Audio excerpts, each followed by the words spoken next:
오늘 말씀 구별된 자의 복 있는 열매라는 말씀으로 함께 은혜 나누겠습니다. 구별된 삶의 복 있는 열매. 구별된 삶이란 다르게 살아간다는 말입니다. 더 나아가 믿는 우리에게는 거룩이라는 말로 표현할 수가 있습니다. 우리가 세상 사람들과 다른 구별된 삶을 살아갈 때 하나님은 우리 인생, 구별된 자의 인생의 열매가 다르다라고 가르쳐주고 있습니다. 오늘 말씀 잠언 11장은 우리가 다 읽어보지는 못하고 마지막 두 구절 말씀만 읽었는데, 잠언 11장의 전체적인 맥락은 의인과 악인의 삶, 그리고 지혜로운 자와 미련한 자의 삶이 어떻게 다르며 또 각각의 삶은 어떤 열매를 맺게 되는지를 가르쳐주고 있습니다. 또한 잠언은 의인과 지혜로운 자의 삶을 같이 동일하게 묶어놓고 있고요, 또 악인과 미련한 자의 삶을 함께 묶어놓고 말씀하고 있습니다. 이것은 우리가 세상 사람들과 성도가 다른 삶이다라고 말할 수 있습니다. 예를 들면은 우리 잠언 11장의 말씀을 간단히 요약하면, 잠언 11장은 이런 말씀이에요. 세상 사람들이 장사를 할 때 남을 속여가며 이익을 보고 폭리를 취하려고 하는데, 이런 이유는 하늘의 복, 영적인 축복을 알지 못하기 때문이다. 영적인 원리를 알지 못하기 때문이다. 그리고 반면에 성도들, 의인, 지혜로운 자는 이 땅에서 살아갈 때 하늘의 복을 사모하고 영원한 나라를 사모하기 때문에 세상 사람들과는 다른 가치관 가지고 다른 삶을 살 수가 있다라고 말씀합니다. 자, 그렇다면 세상 속에서 거룩하게 살아가는 성도의 축복, 그 열매는 무엇일까요? 첫 번째, 생명나무 열매를 얻는다는 것입니다. 따라합시다. 생명나무. 여러분, 생명나무 열매를 얻는다는 것은 영생을 얻는다라는 말과 같은 말입니다. 30절 말씀을 같이 한번 읽어보겠습니다. 시작. 의인의 열매는 생명나무라. 지혜로운 자는 사람을 얻느니라. 의인의 열매는 뭐라고요? 생명나무다라고 말합니다.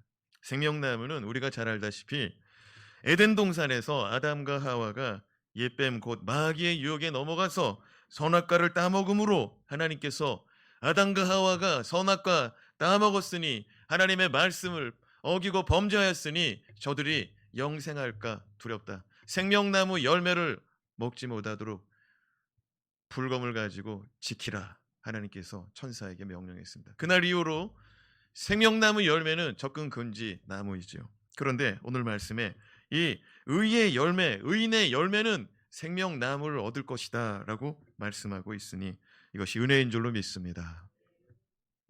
여러분, 의인의 열매는 생명나무다. 여러분, 우리가 죄인인데 우리가 의인된 것은 오직 예수 그리스도의 십자가의 보혈, 예수 그리스도의 십자가의 피, 예수 그리스도의 십자가의 보혈의 은혜로 죄인이 죄 씻음 받고 의인된 줄로 믿습니다. 하나님께서 의로운 자라 그냥 칭하셨어요. 십자가의 대속의 은혜로. 의인의 삶의 열매는 생명나무다. 자, 말씀드린 대로 생명나무는 영생이다 그랬거든요. 자, 잠언 11장 18절에서 19절 말씀 같이 한번 천천히 읽어봅시다. 악인의 싹은 허무하되 공의를 뿌린 자의 상은 확실하니라. 공의를 굳게 지키는 자는 생명에 이르고 악을 따르는 자는 사망에 이르느니라. 솔로몬은 이렇게 말합니다. 악인과 의인이 마지막 때 얻게 될 열매가 다르다라고 분명히 가르쳐주고 있습니다. 말씀을 보세요. 악인의 싹실한, 이 싹이라는 것은 값을 말하는 거예요. 예를 들면은 우리가 노동자가 일을 한다 그러면은 일꾼의 싹을 받게 됩니다. 일의 싹, 그 싹을 말하는 거예요. 악인의 싹실한, 악한 사람이 악을 따르며 열심히 일했지만 그 얻는 값은 인생의 허무, 그리고 마지막에 보면은요, 19절 마지막에 보면은 악을 따르는 자는 뭐예요? 사망을 얻게 된다. 그러니까 악한 자의 삶은 그냥 인생이 헛되다는 거예요. 그런데 말씀을 드렸다시피 의인의 삶과 지혜로운 자의 삶, 의인의 삶과 지혜로운 자의 삶은 성도의 삶이다. 또 반대로 말했을 때 미련한 자의 삶과 악인의 삶과 또 믿지 않는 세상 사람들의 삶은 같은 것이다 그랬습니다. 그러므로 악인의 삶, 세상 사람들의 삶의 결과는 헛되다는 거죠. 그리고 마지막 날 사망뿐이라는 거예요. 그들이 어마어마하게 수고하고 열심히 살지만 그것은 둘째 사망, 영원한 사망에 이르는 일에 힘쓰고 있을 뿐이라는 것입니다. 또 한번 잠언 11장 18절에서 19절 말씀을 읽어보겠습니다. 한 번 더 읽어봐요. 악인의 삶은 시작. 악인의 싹은 허무하되 공의를 뿌린 자의 상은 확실하니라. 공의를 굳게 지키는 자의 생명에 이르고 악을 따르는 자는 사망에 이르니라. 여러분, 밑줄이 바뀌었어요. 아까는 악인에 대해서 밑줄이 쳐졌는데 지금은 의인에 대해서 또 공의를 행하는 자에 대해서 말합니다. 공의의 씨를 뿌렸다. 공의를 굳게 지킨다라고 말합니다. 여러분, 공의의 씨를 뿌린다는 것은 공의로운 삶을 하루하루 살아가는 걸 말하는 것입니다. 그러니까 뭐 어떤 한 날을 통해서 큰 것을 얻는 것이 아니라 씨 뿌리는 자는 뭐냐면 이 씨 뿌림을 통해서 싹이 나고 잎이 날 줄로 믿고 심는 거예요. 여러분, 농사꾼들이 씨를 뿌릴 때는 수박의 씨를 뿌리면 수박의 씨에서 싹이 나고 잎이 나서 줄기가 나서 수박 열매가 날 줄로 믿고 심는 거예요. 이 믿음이 없이 심는 사람은 아무도 없다는 거죠. 그러니까 공의의 씨를 뿌린다는 것은 의로운 삶을 살아가는 것인데 이 씨를 통하여서 열매를 맺게 되는데 그 열매가 뭐다? 말씀을 한번 다시 보세요. 생명에 이르는 거라는 거예요. 생명에 이르는 거예요. 그런데 19절에 또 뭐라고 말하냐면은 씨 뿌림과 함께 뭐를 말하면 공의를 굳게 지키는 자를 말합니다. 공의를 지켜야 된다는 거예요. 우리 안에 주께서 허락하신 의로움, 주께서 우리 가운데 허락하신 칭의, 우리가 받은 그 의로움을 지켜야 된다라고 말합니다.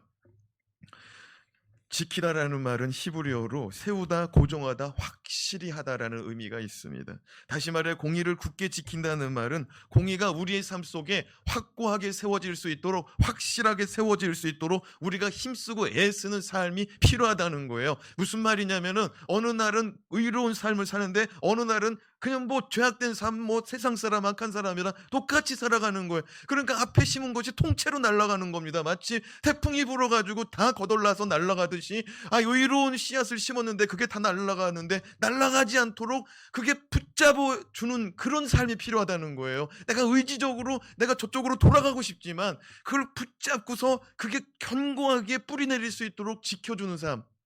그래서 공의를 굳게 지키는 자는 이라고 말씀하고 있습니다. 그러니까 공의의 씨를 뿌리는 자, 공의를 굳게 지키는 자의 열매가 뭐래요? 생명에 이르니라. 할렐루야. 우리 개신교가 믿고 따르는 신학 가운데 가장 크고 중심된 교리 중에 하나가 뭐냐면 오직 믿음으로 구원을 받는다. 따라합시다. 오직 믿음으로 구원받습니다.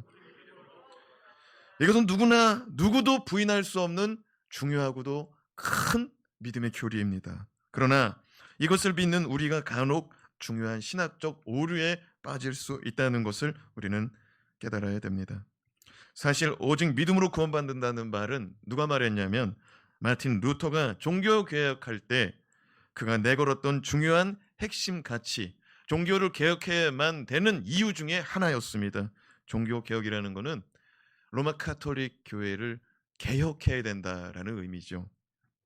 당시 로마 카톨릭 교회는 행위 중심 구원론의 교리가 성행하고 완성될 때였습니다. 지금도 천주교는 행위를 중요시하고 있는 것이 사실입니다. 그래서 천주교는 지금도 구원을 위한 착한 행실을 중요시하여 사회봉사도 많이 하고 구제도 열심히 하고 있습니다.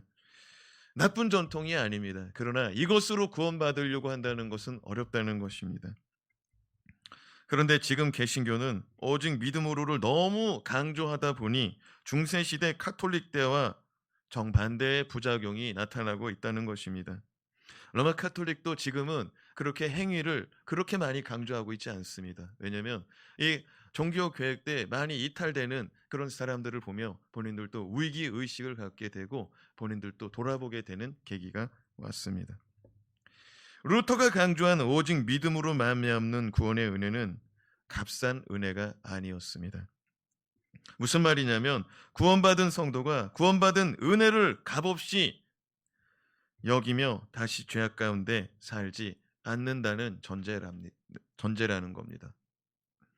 그 은혜가, 그 구원의 은혜가 얼마나 크고 얼마나 놀라운 은혜인지를 깨달았기 때문에 자신이 믿음으로 얻은 그 은혜가 얼마나 큰 십자가의 대속의 은혜인지를 깨달았기 때문에 그는 거룩한 삶을 살 수밖에 없다는 것입니다. 무슨 말이냐면 진정 구원받은 사람은 진정 주님의 말씀을 믿고 십자가의 대속의 사건을 믿고 구원받은 사람이라면 다시 죄악의 길로 갈 수 없다는 거예요. 자연스럽게 행위가 거룩해질 수밖에 없고 성도다운 삶으로 나타날 수밖에 없다는 거예요. 왜? 은혜를 깨달았기 때문에. 저와 여러분에게 주님의 이 십자가의 공로, 십자가의 은혜가 깨달아질 수 있기를 주님의 이름으로 축원합니다. 오늘날 우리가 이 값비싼 은혜를 싸구려로 만들어 버리는 경향이 있다는 것입니다. 그냥 믿기만 하면 모든 것이 다 용서되고 말하기만 하면 다 용서가 되고 이해가 된다. 모든 것은 다 용납된다라는 식의 생각이 위험하다는 것입니다. 정말 우리가 십자가의 은혜, 대속의 은혜를 깨달은 사람이라면 그 은혜를 지키고자, 그 은혜를 잃어버리지 않고자, 주님께서 우리를 죄인된 자를 십자가의 대속의 은혜로 의인 삼아 주셨으니 이 의의 은혜를 잃어버리지 않으려고 힘쓰고 애쓰고 살아간다는 거예요.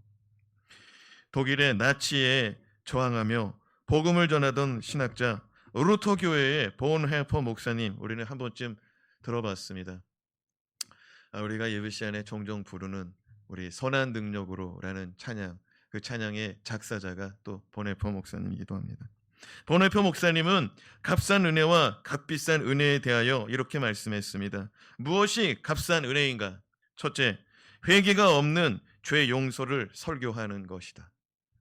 그냥 잘 된다, 잘 된다, 모든 것은 다 용서된다. 아니라는 거예요. 회개가 동반되어야 된다는 것입니다. 교회의 훈련도 없이 침례 세례를 받는 것, 그것 또한 값싼 은혜가 여겨지도록 만들어지는 것이다 라고 말합니다. 세 번째, 신앙 고백이 없는 성찬식, 주의 만찬. 네 번째, 개인적인 신앙 고백이 없는 죄사함. 그냥 모개로 받는 거예요. 통으로 받는 거예요. 예수 믿으면 구원받았습니다. 이 시간 예수 믿을 사람. 그리고 다 같이 그냥 막 나눠두듯이. 그게 문제라는 거예요. 제자의 삶이 없는 신앙생활. 여러분, 제자의 삶이 뭡니까?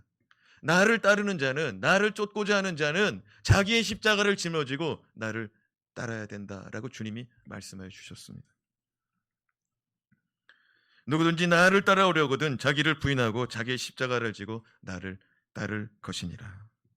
그렇다면 무엇이 값비싼 은혜입니까?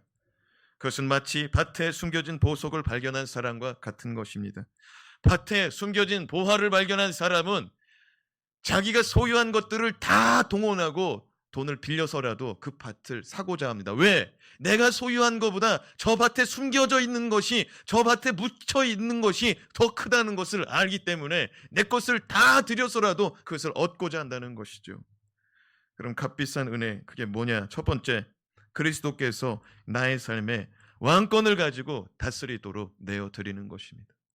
여러분, 우리는 믿는다 하면서도 우리 마음대로 우리가 주인 되어 신앙생활하는 영역이 얼마나 많은지 모릅니다. 그런데 왕이 그러면 안 된다라고 말했을 때 우리 따른단 말이에요. 지금 우리가 정부에서 코로나 때문에 대면 예배 하지 말아라, 이렇게 대규모의 집합하지 말아라 하니까 우리가 법 안에서 지금 따라가고 있어요. 그런데 하나님, 생사화복을 주관하는 하나님의 말씀, 그 왕 대신 하나님의 말씀을 생명으로 받지 않는다면 어떻게 되겠습니까? 그런데 은혜를 받은 자는 이 은혜 때문에 자기의 주권을 내어놓는다는 거예요. 왜? 주님이 나를 위해서 자기의 생명을 내놓으셨는데 이 생명을 받는 자에게는 죄사함 그리고 의로운 이 은혜를 주실 뿐만 아니라 자기와 같이 왕권을 같이 나누고 누리자, 내 기업을 함께 나누자, 천국 하늘나라의 영원한 왕권을 같이 나누자, 나의 형제가 되어 같이 나누자, 우리를 초청하고 있으니 이 은혜를 깨달으니 이 땅에서의 내가 나의 주인 되고 나의 소유된 것들을 그걸 가지고 내 마음대로 누릴 필요가 없다는 거예요. 왜? 주님께서는 나보다 더 잘 아시고 나의 한 치 앞도 모르는 인생, 그것 때문에 나는 두려워하고 탄식하고, 여러분, 우리가 얼마나 많이 두려워하고 또 얼마나 많이 이 코로나 때문에 고민하고 염려했습니까? 그런데 주 안에 있을 때 우리가 주님이 지켜주시니 여기까지 온 줄로 믿습니다. 저도 그래요. 이렇게 시간이 그냥 갈 줄 알았다면 그냥 주님 딱 붙들고 믿어버리고 주님 안에 거하면서 살면 되는 것인데 우리가 괜히 걱정하고 두려워합니다. 앞으로 코로나가 극복되기까지 우리는 또 염려하고 또 근심하고 또 고민하게 됩니다. 그러나 이 모든 것이 다 지난 다음에는 우리가 메르스가 지났을 때처럼 사스가 지났을 때처럼 그래 이것도 지나가는 일이다 이렇게 받아들이는데 지금 우리가 이 믿음이 일어났으면 좋겠어요. 이 또한 지나가리라. 할렐루야. 주 안에 거하여서 이걸 다 온전히 지나 보냄을 받기 바랍니다.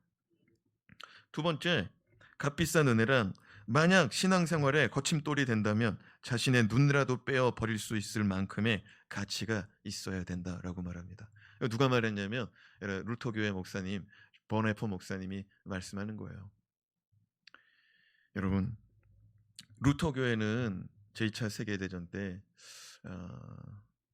히틀러와 이 공산주의자들, 이 사회주의자들이 독일뿐만 아니라 전 유럽을 이렇게 점령해 나갈 때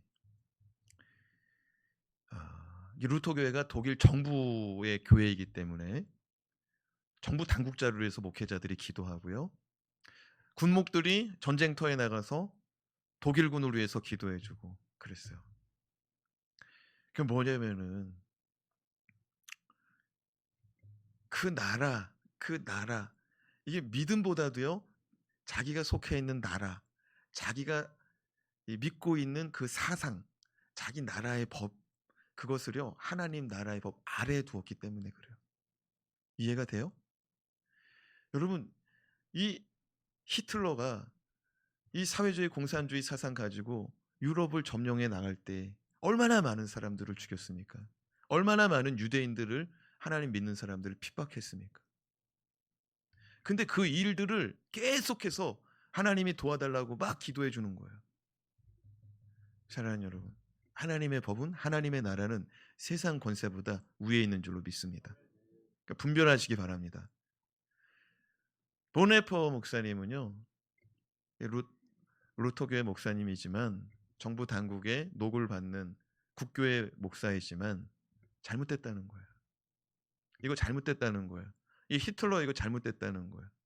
그래서 반정부 운동을 일으켰어요. 결국 그는 감옥에서 죽음을 맞이합니다. 해방되기 얼마 앞두고서 1945년도에 이 사람 해방되기 얼마 앞두고 나서 죽어요. 사랑하는 여러분, 우리가 받은 은혜는 하나님께서 당신의 독생자 외아들의 생명을 우리에게 주신 것입니다. 이것은 값싼 은혜가 아니라 값이 너무너무 비싼 은혜인 줄로 믿습니다.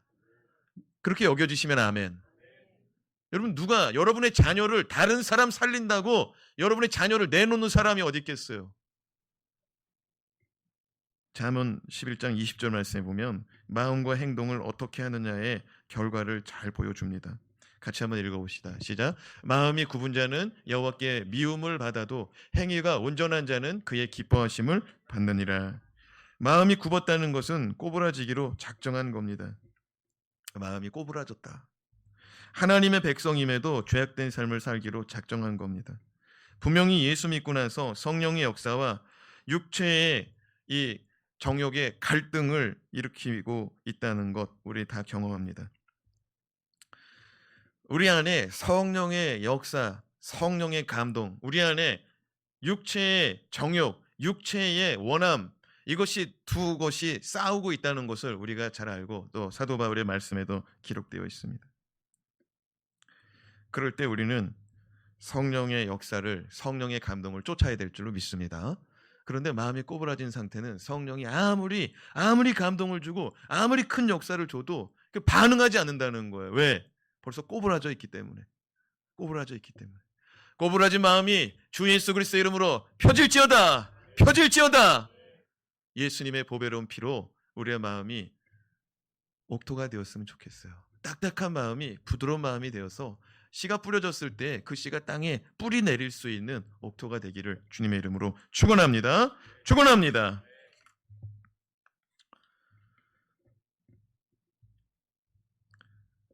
주님의 은혜가 우리의 삶에 값싼 은혜로 전락하지 않도록 이 은혜를 소중히 지키고 또 견고하게 또 확실히 세워줄 수 있도록 이 의로운 삶을 지킬 수 있기를 주님의 이름으로 축복합니다.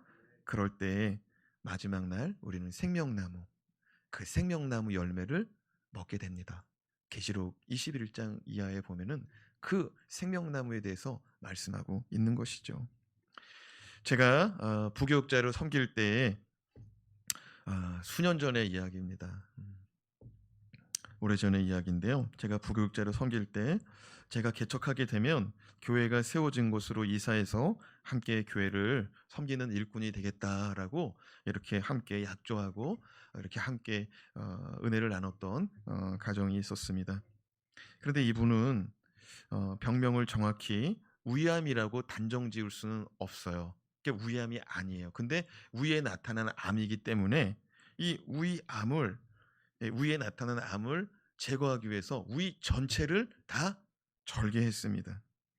수술이 5년 지났기 때문에 수술한 지 5년이 지났기 때문에 이제 정상의 삶을 살고 있었지만 위가 없다 보니까 그래도 불편하기는 했어요.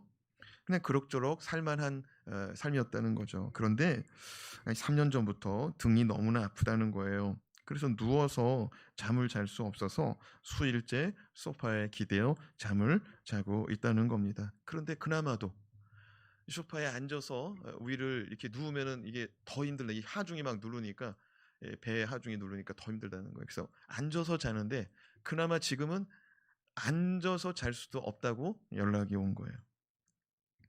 기도해 달라는 거죠.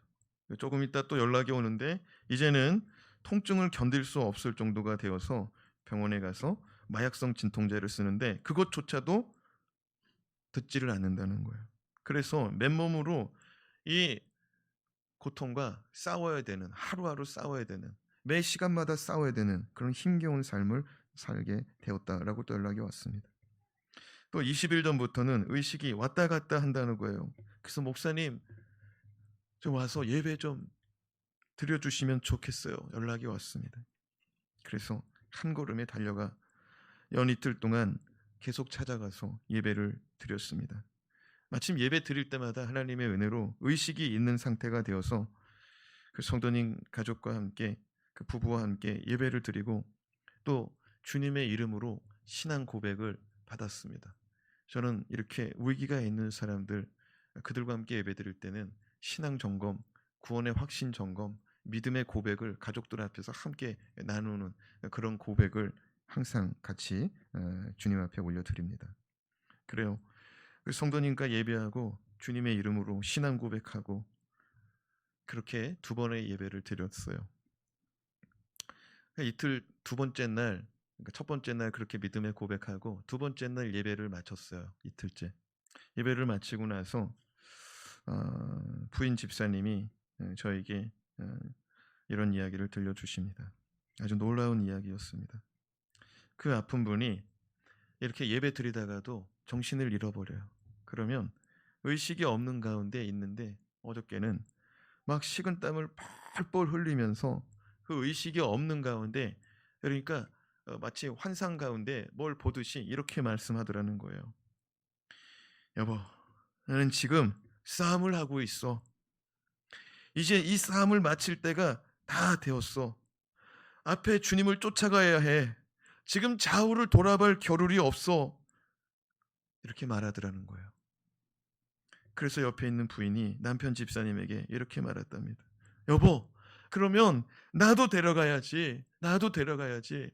왜? 앞에 있는 주님 지금 따라가야 되는데 좌우를 돌아볼 겨를이 없대요. 그리고 지금 내가 막 싸우고 있기 때문에 막 내가 싸우면서 주님 따라가야 되기 때문에 이 지금 좌우를 돌아보다가는 주님 잃어버리고 이 싸움에서 또 질 수 있기 때문에 내가 막 주님 따라가야 된다고 말하니까 그 부인이 이렇게 말하는 여보, 나도 데려가야지. 나도.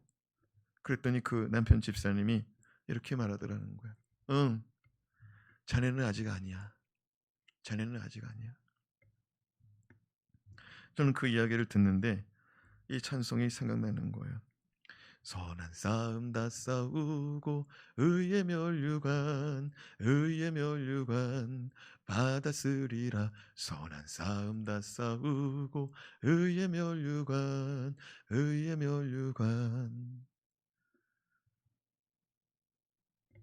사랑하는 여러분, 그 고백이 어젯밤에 있었다는 거예요. 그리고 그 두 번의 예배가, 그리고 그 신앙 고백의 예배가 그 안수 집사님의 마지막 예배가 되고 장례를 치렀어요. 그게 2016년 1월 달이에요. 그러니까 저 만나서 같이 개척하자고 했는데 3년 동안 개척하기 전부터 투병하고 개척하고 이듬해 이렇게 가셨어요. 사랑하는 여러분, 이 안수 집사님이 그 의식이 없는 가운데 그가 본 환상, 그가 고백한 그 고백, 그 믿음의 선한 싸움은 그는 우리의 인생 가운데 실제적인, 정말 좌우를 돌아볼 겨를이 없다. 내 앞에 계신 주님 바라보고 쫓아야 된다. 이것은 우리 가운데도 의미 있는 감동의 복음의 이야기일 것입니다. 요한계시록 21장에 보면 21장 7절 말씀에 보면 천국에 대하여 그리고 하나님 나라에 들어가 상급받는 열매 얻을 자들에 대해서 이렇게 기록합니다. 같이 한번 읽어봅시다. 이기는 자는 이것들을 상속으로 받으리라. 나는 그의 하나님이 되고 그는 내 아들이 되리라. 이기는 사람들에게 상급을 주고 천국을 약속하고 있습니다. 뭘 이겨야 됩니까? 요한일서 5장 4절 말씀 함께 읽습니다. 무릇 하나님께로부터 난 자마다 세상을 이기느니라. 세상을 이기는 승리는 이것이니 우리의 믿음이니라. 세상을 이기는 승리는 결국에 우리 자신의 믿음이라는 거예요. 누구 믿음이라고요? 우리의 믿음이라는 거예요. 결국에는 우리의 믿음 싸움이더라는 거예요. 내 안에 있는 나와 싸움이더라는 거예요. 내 안에 있는 내가 주님 앞에 무릎을 꿇느냐, 아니면 내 안에 있는 내가 주님의 말씀을 밟고 설 것이냐.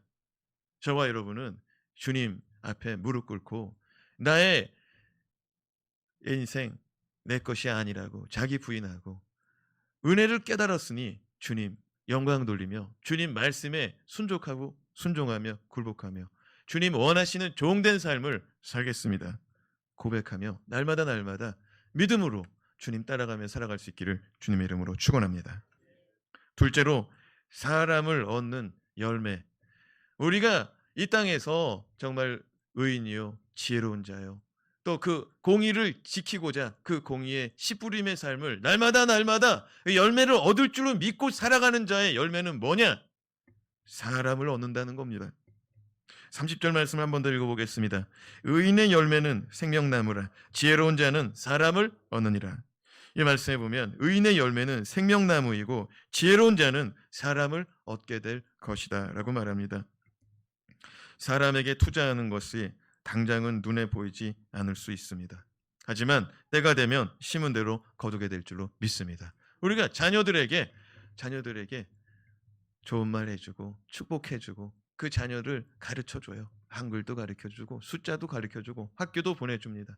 때로는 실패하고 때로는 낙심하고 눈물 흘릴 때 그 자녀들을 격려해가지고 걱정하지 마, 잘 될 거야, 이렇게 다독여서 키워나갑니다. 그런 이유가 뭡니까? 그 자녀의 가능성, 그 자녀가 이 모든 것이 다 지나고 났을 때 그 자녀는 성숙한 어른이, 장성한 일꾼이, 정말 시편 144편에 있는 말씀대로 하나님 나라의 법도에 궁전의 양식대로 다듬은 그런 딸들이 될 줄로 믿고 또 장성한 나무들이 될 줄로 믿고 그렇게 키우는 거 아니겠습니까? 잠언 11장 24절에서 26절 말씀 같이 읽겠습니다. 시작. 흩어 구제하여도 더욱 부하게 되는 일이 있나니 과도히 아껴도 가난하게 될 뿐이니라. 어떻게 된다고요? 너무 많이 아껴도 어떻게 된대요? 가난하게 된다는 거예요. 이건 하나님의 법칙이라는 거예요. 25절 시작. 구제를 좋아하는 자는 풍족하여질 것이요. 뭐 하게 되면 더 풍족하고 더 부유해진다고요? 구제를 하는 자는, 구제를 좋아하는 자는, 남을 윤택하게 하는 자는 자기도 윤택하여지리라. 곡식을 내놓지 아니하는 자는 백성에게 저주를 받을 것이나 파는 자는 그의 머리에 복이 임하리라. 여러분, 우리가 성도들도요, 돈 하다 보면은 이렇게 될 수가 있어요. 인색한 사람 될 수 있어요. 그러나 우리는 이 땅의 삶이 전부가 아니라는 거 알기 때문에 물질을 우리가 다스리고 통제할 수가 있는 거예요. 주 안에서 살아갈 수가 있는 거예요. 적은 것 가지고 살아가지만 나누면서 부유한 자처럼 살 수 있다는 거예요. 어떤 사람은 꼭 금과 은을 나눠야만이 나눈 거라고 생각하는 사람이 있어요. 부조를 해도 많이 해야 그게 부조라고 생각하는 사람이 있을 수 있습니다. 예, 그거는 사람에 따라서 그건 마음을 쏟는 거니까 다를 수 있어요. 그러나 돈이 없어요. 그래도 그 적은 가운데 그거를 5천 원 한 장이라도 그걸 부조하는 마음으로 돕고자 하는 마음으로 그거를 드린다면 그것은 부유한 인생인 줄로 믿습니다. 어떻게 보면 구제하고 남을 돕는 일은 당장의 나의 삶에는 마이너스가 되는 것 같습니다. 그러나 하나님께서는 오히려 그 나눔을 통해서 우리의 인생을 더 부유하게 하시는 줄로 믿습니다. 윤택하게 풍요롭게 하나님께서는 갚아 주십니다. 26절 말씀 다시 한번 읽겠습니다. 곡식을 내놓지 아니하는 자는 백성에게 저주를 받을 것이나 파는 자는 그의 머리에 복이 임하리라. 곡식을 내놓지 않는 사람과 곡식을 파는 사람이 등장합니다. 저는 이 말씀을 읽는데 요셉이 생각나더라고요. 요셉은 7년 풍년 가운데 창고를 짓고 곡식을 저장하였습니다. 요셉은 7년 흉년이 들 때에 백성들에게 곡식을 열고 곡식을 팔았습니다. 우리가 지난주 우리 창세기 마지막 말씀을 다 살펴보고 50장 요셉의 죽음까지 완주하였습니다. 여기 보면은 요셉에게 곡식을 사러 온 사람들이 처음에는 돈을 가지고 와서 곡식을 삽니다. 그런데 돈이 다 떨어졌어요. 돈을 수중에 있는 돈을 다 들여서 곡식을 샀는데 흉년이 끝나지를 않아요. 7년이니까. 그래서 그 다음 사람들이 뭘 가지고 왔느냐? 그들이 소유한 가축을 가지고 옵니다. 그래서 가축을 팔아가지고 그 가축을 돈 사가지고 곡식 사가지고 그거 먹고서 또 한 해를 버팁니다. 그런데 그 이듬해에도 또 기근이 끝이질 않는 거예요. 그래서 요셉에게 찾아와서 우리가 지금 다 팔았다는 거예요. 그들에게 남은 것은 지금 소유한 땅밖에 없는 거예요. 집밖에 없는 거예요. 그래서 그 집도 요셉에게 곡식 사느라 왜? 죽을 수는 없으니까 살아야 되니까 그래서 팔아가지고 곡식을 얻어서 또 한 해를 삽니다. 그런데 또 기근이 끝나지를 않아요. 그래서 그들이 어떻게 했느냐? 자기의 생명을 던져요. 생명을 얻기 위해서, 곡식을 얻기 위해서, 생명을 얻기 위해서 자기의 몸을 던집니다. 요셉이 그들의 땅을 다 받아가지고 애굽왕 바로에게 그들의 생명을 다 받아서 애굽왕 바로에게 그걸 의탁합니다. 그런데 요셉은 그들에게 새로운 살 길을 열어주는데 뭐냐면은 더 이상 드릴 게 없으니까 그들에게 이제는 무상으로 씨를 주는 거예요. 왜? 다 드렸으니까. 자기의 몸까지도 다 드렸는데 더 이상 드릴 게 없으니까. 그래서 요셉이 무상으로 씨를 주고 뭐라고 말하냐면 씨를 뿌리고 이것으로 양식 삼고 가을이 되어 추수할 때가 오면은 5분의 1의 추수한 것에서 5분의 1을 바로에게 바쳐라. 이것이 애굽의 토지법이다라고 창세기 말씀에 기록하고 있습니다. 요셉이 세운 애굽의 토지법이다. 사랑하는 여러분, 우리가요 이 땅에서 살아갈 때에 우리의 생명을 주께서 주셨습니다. 믿으시면 아멘. 영원히 지옥 갈 수밖에 없는 우리의 인생에게 주님께서 자기의 생명을 내어놓으셨어요. 그 은혜가 우리한테 크게 다가올 수 있기를 주님의 이름으로 축복합니다. 여러분, 우리가 예수 믿는 이유는 살려고 예수 믿는 줄로 믿습니다. 요셉 시대에 흉년을 당한 자들은 살기 위해서 자기의 생명까지도 내어놨거든요. 근데 우리는 뭐라고 그러냐면 우리에게 생명을 주시더니 너희가 나에게 붙어만 있으면 요한복음 15장의 말씀이죠. 나는 포도나무에 너희는 가지라. 가지가 나에게 붙어만 있으면 열매를 맺는다는 거예요. 여러분, 이 어려운 때에 주님께 붙어 있기를 바랍니다. 주님을 꼭 붙잡고 살아가시길 바랍니다. 그러면 주가 생명의 열매를 우리 가운데 허락하여 주신다는 거예요. 할렐루야. 여러분, 사람들에게 자기의 것을 내어놓는다는 것은 주님이 갚아준다는 믿음이 없이는 불가능한 거예요. 우리가 주님께 예물을 드린다는 것은 주님의 은혜를 깨닫지 못하고서는 도저히 드릴 수가 없는 거예요. 그리고 우리의 삶을 예물을 드린다는 것은 우리의 삶을 주님께 맡긴다는 의미가 있는 거예요. 여러분, 제가 여러분들에게 돈을 거두려고 교회의 목사로 돈을 거두려고 이렇게 설교하는 게 아니에요. 사랑하는 여러분, 뭘 말하냐면 저는 이 목회를 하면서 깨닫는 게 뭐냐면 베풀면은 하나님이 더 주더라는 거예요. 심으면 하나님이 더 주시더라는 거예요. 여러분, 하나님은 우리의 인생 가운데 더 부어주시는 분인 줄로 믿습니다. 더 부어주는 분이에요. 우리 교회는요 금년만 그런 게 아니에요. 지난해도 그랬고요, 그 지난해도 그랬고요, 때마다 하나님께서 채워줘요. 하나님의 은혜로 돌아가는 교회인 줄로 믿습니다. 저와 여러분의 삶에도 하나님이 채워주고 하나님이 갚아주는 은혜, 하나님의 은혜가 임하기를 주님의 이름으로 축원합니다. 기도하겠습니다.